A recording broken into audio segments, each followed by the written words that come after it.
All right, so we're going to do a quick update with Michael Juergens on Bhutan, on the vineyards, on the plan for harvest for next year, and then we'll talk a little bit about what possibilities are open for founding members to participate. So I'm going to hand it over to Michael. Michael, some people might.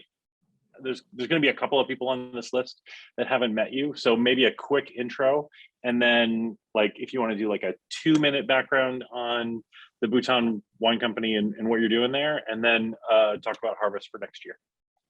And I'm going to turn my camera off. Sure. So Mike Juergens, I run the wine consulting business for Deloitte globally. So for those of you who aren't familiar with Deloitte, we're the largest consulting firm in the world. We do consulting on pretty much everything. In the wine space, we primarily focus on things like technology, whether it's, we have a vineyard technology, we have a back office technology, we have a direct to consumer technology. We do mergers and acquisitions, accounting, tax, IT, strategic planning, HR, all that stuff. So that's kind of the day job. In my spare time, MW candidate stage 2, hopefully we'll pass that goddamn practical exam next week. Phil, I see you give me the thumbs up. I appreciate the love.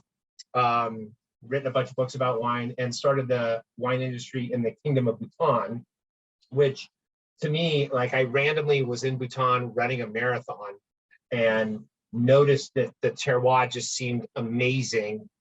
Only carbon negative country on the planet. And everything I ate there was like the best example of whatever that was. Like, oh, this is the best carrot I've ever had in my life. And I was like, oh, there should be wine here. Where are the wineries? And it turned out there wasn't any. So I worked with the government and the royal family to create the industry. So we have 8 vineyards currently there. 6 of the vineyards are in their 5th leaf. 2 of the vineyards are in their 3rd leaf.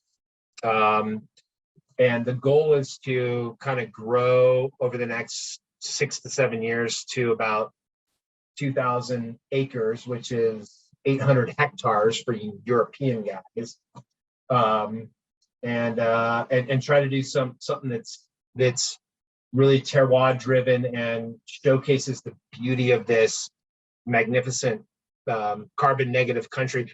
Also, Bhutan doesn't measure gross domestic product; they measure gross national happiness instead, which is just an awesome philosophy and a cool way of living.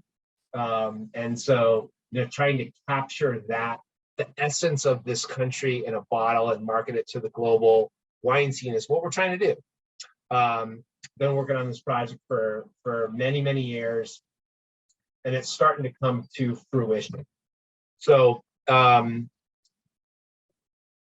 back to the update on where we're at. We don't know what's going to work here. There's no historical information, and they don't have great weather data. In the cities, they have weather stations, but in the more remote areas, they don't. So we don't know. And they have massive soil variation due to the way that the tectonic forces form the Himalayas. So I have everything from alluvial runoff from glaciers to granitic soil to iron-rich soil that's similar to the Terra Rosa from Australia. And I have, at the southern end of the country, it's 500 feet in elevation. At the northern end, it's 27,000 feet, highest unclimbed mountain in the world. And that span from north to south is 400 miles. So I have every climate zone from jungle to moderate to temperate to hot to glacier in this country to play with. And so we planted vineyards kind of at altitudes ranging from, let's say, maybe 1,800 feet up to almost 9,000 feet, and planted 13 different varietals, whites and reds, mostly international, all the Bordeaux varietals, Pinot Noir, Syrah included. And then on the whites, we had, Chardonnay, Sauvignon Blanc, Riesling, Chenin, and then my ace in the hole, which is Petit Manseng, because Bhutan gets some monsoon pressure in the summer, and so we wanted to have something that was a little rain tolerant. So we've been planting and growing this stuff. The last couple of years, Bhutan has been on almost complete and total lockdown because of COVID. So we've been farming remotely. The Bhutanese are extraordinarily skilled agronomists, as you might expect from a country that's sort of revered for sustainable agriculture, but they've never grown vinifera before. And so, their whole mindset is, how do you maximize yield? How do you maximize, fruit quality and ripeness? And we're sort of like, whoa, whoa, whoa, that's not necessarily what we want to do here. So the last 2 years under lockdown has been challenging in the sense that, we're on Zoom and we're trying to tell people like, hey, how do we, reduce vigor, keep yields low? But we've gone through an enormous amount of learning over the last couple of years, and then I dropped a French guy into the country earlier this year, who's got kind of 20 years of viticultural and winemaking experience. And so we went through, we re-pruned all the vineyards. We did some harvesting this year already. Actually, it's interesting. Some of our areas are so vigorous and so warm that we already harvested the whites for this year. We're not making wine this year. Everything is just about understanding what to do. Matter of fact, I had a call this morning. I have a weekly call with our team, and they get daily updates over WhatsApp. But so we have our Gorchelou vineyard has some issues with mildew. Our Bajo vineyard has issues with birds. Our Yusupong vineyard has issues with beetles. Our Pinsa vineyard has issues with irrigation. So I have a bunch of different vineyards at a bunch of different altitudes, and they all have a different fucking issue. But we're figuring this out, and the whole goal of this is to be prepared for next year to do the first ever harvest in the country. And to me, this has like staggering historical relevance in the sense that I think the last time that a country created a wine industry and did a first harvest was New Zealand in like the 1800s. It just hasn't been done. And probably not a lot of opportunities after Bhutan to do this in a place that can organically grow wine. I mean, I think we could probably go to Finland and figure out ways of growing shit in greenhouses and whatnot, but pretty much everywhere on the planet that can grow grapes, can grow vinifera, does and has. And so this is sort of the last bastion of open territory, which is why, the tattooed skateboarder punk rock kid from Los Angeles agreed to start a wine industry in the fucking Himalayas, which is on the other side of the world from where I live.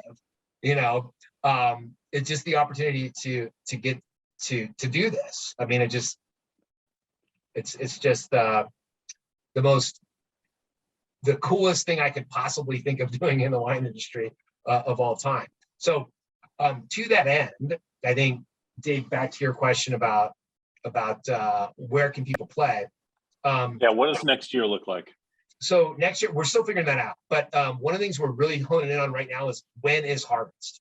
And so it's looking like at the lower altitude vineyards, harvest is going to be around now or later in July. And for some of the higher altitude vineyards, unclear. Still, we'll probably have more information about that later. But the idea would be, I think, twofold.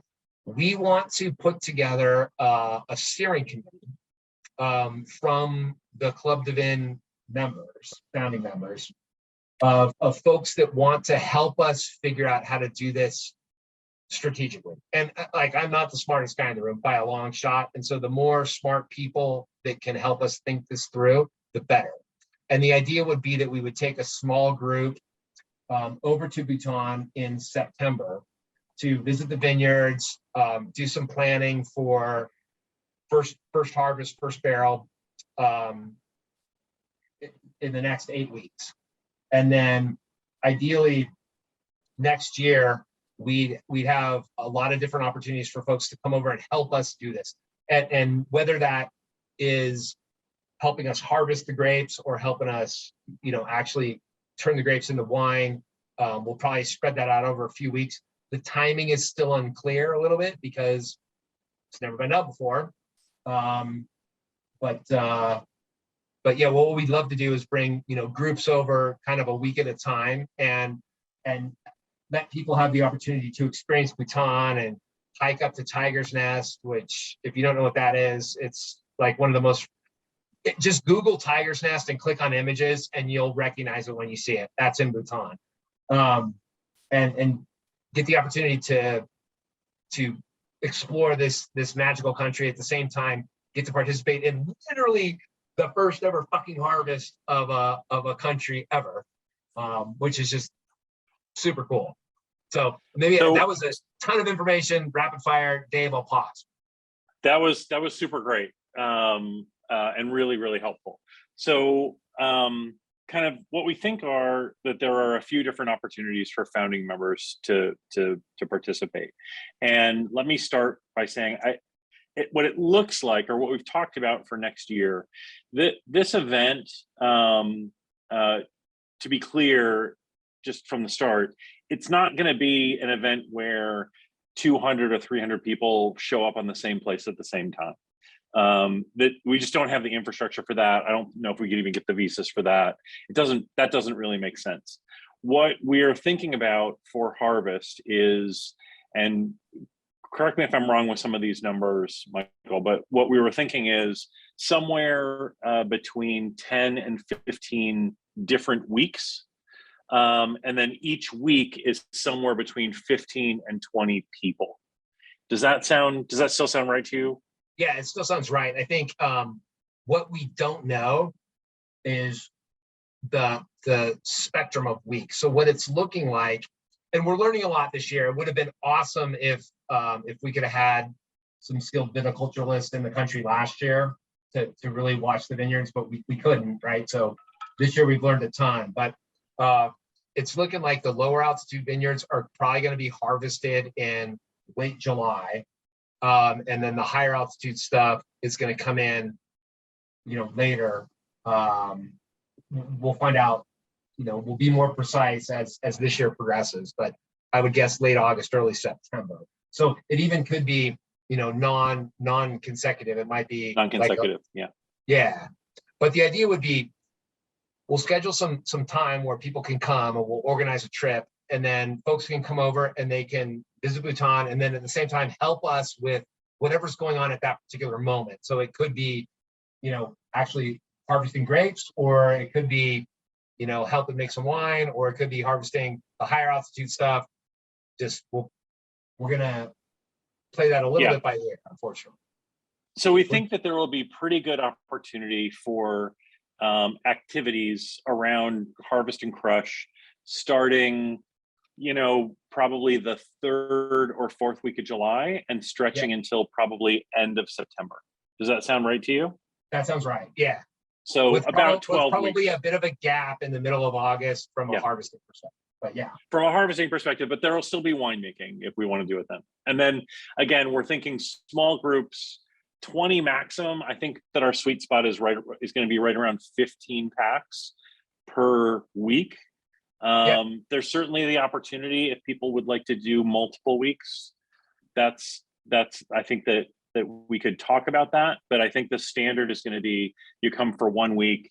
There's probably, a day or two of harvest. There's probably a day or two of crush, and there's 3 days or so of travel.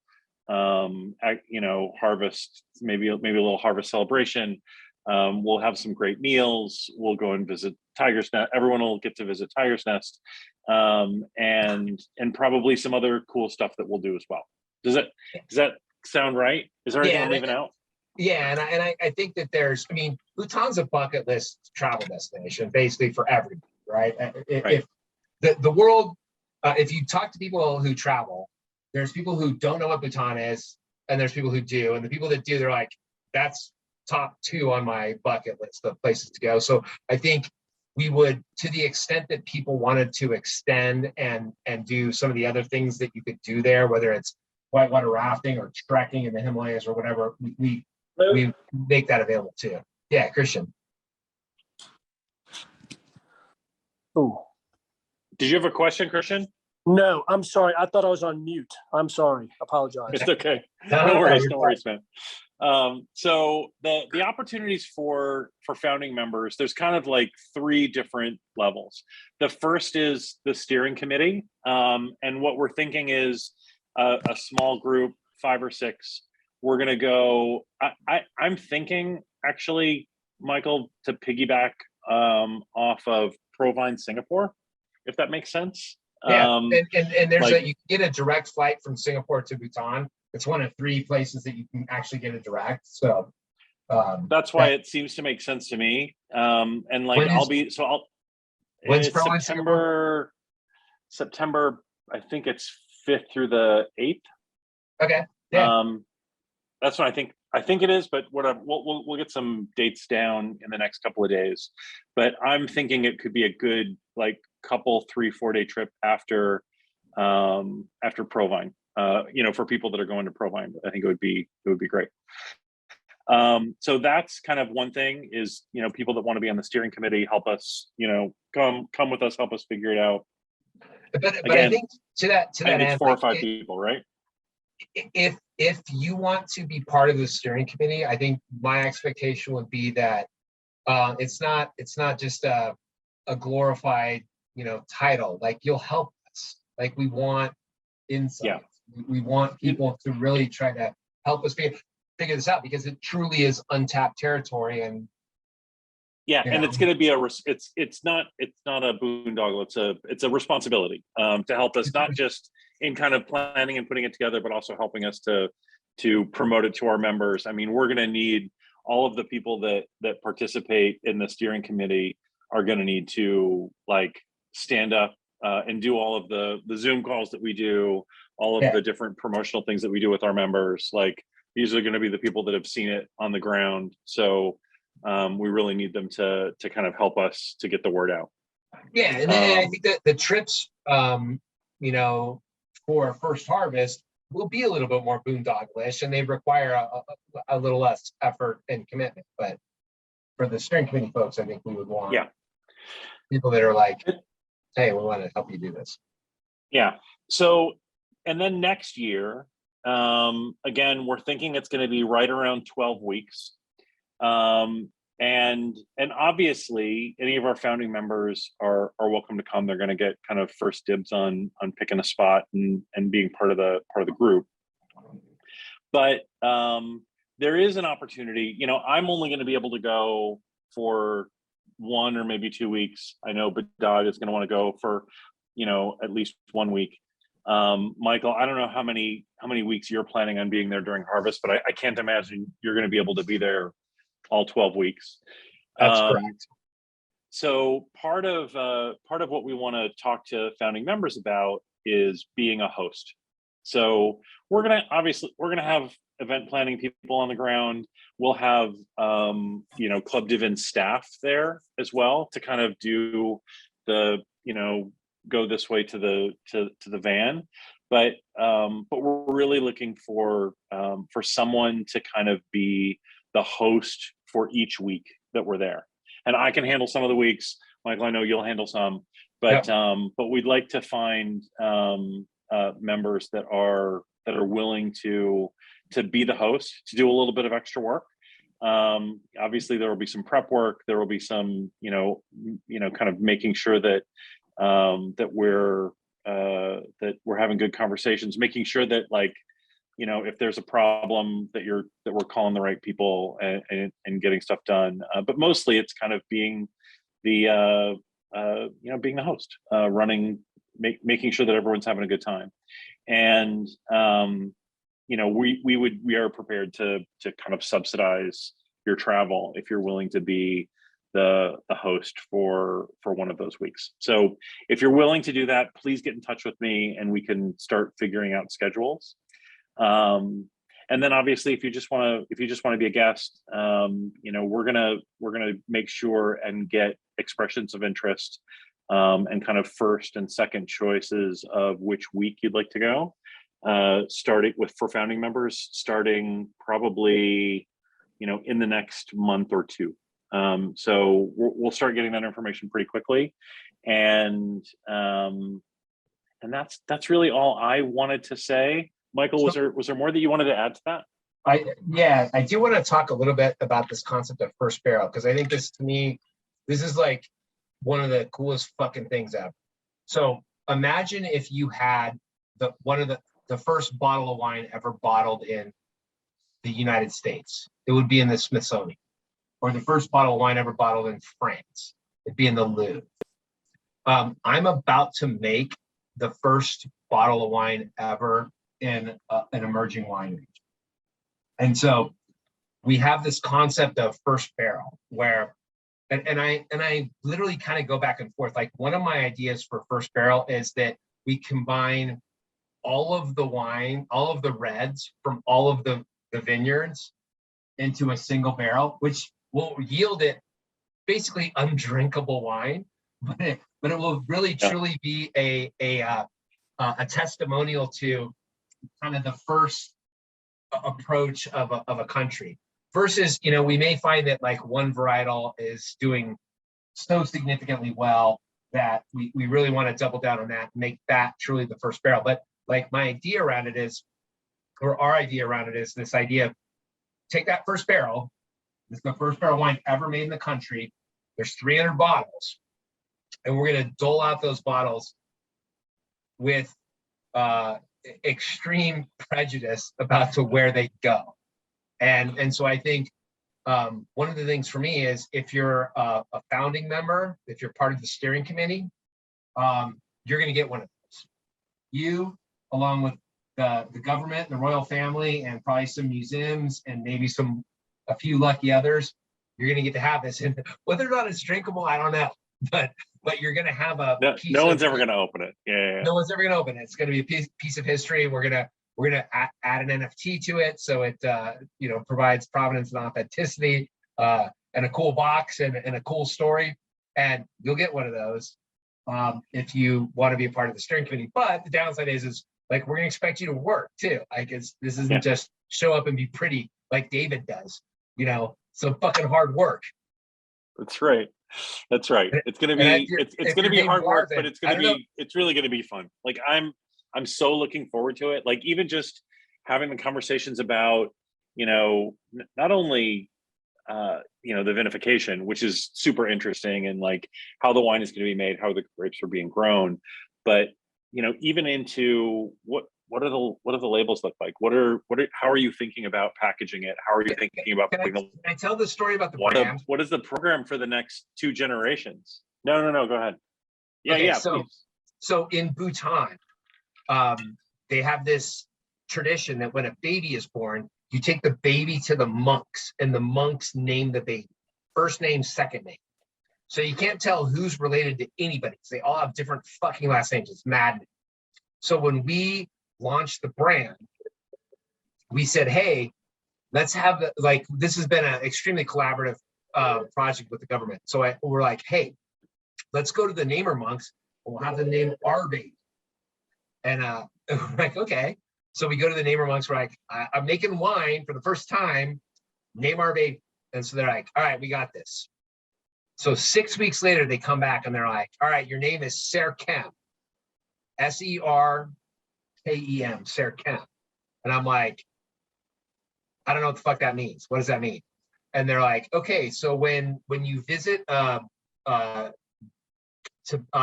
Buddhist monastery, it's expected that you bring an offering to the gods. And that offering could be money, or it could be food, or it could be booze.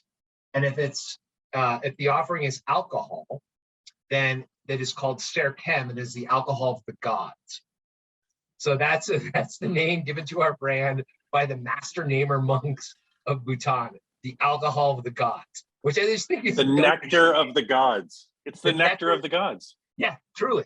And so, yeah, so we still have to come up with some labels based on this Serchem branding, but that story is just, to me, is fucking awesome. Yeah, this is phenomenal. So I again, you know, there's one thing to. Do you want to talk a little bit about the documentary concept? Yeah, so I mean, not to scare anybody off, but we're also going to have a film crew there. So we're going to be documenting the whole thing. I'm going to try to see if we can get a crew to come with us in just like maybe a guy in a camera to come with us for the steering committee as well. But we're definitely going to have a film crew there on and off during the entire first harvest, and we're going to turn that into. We're going to turn it into something. I've got a couple of different production companies that I'm talking to about how that's going to look, and we're talking to a couple of different distributors as well. But we're super excited about it. And just to be clear, like if your name is Marvin, you're still allowed to come. Yeah, even Marvin's, all Marvin's, Okay, Marvin's get special access. Fuck off. Yeah, so again, to participate and be able to see the creation of the first wines ever in Bhutan, to see how the wine is made, participate in that, see how the grapes are grown, participate in that.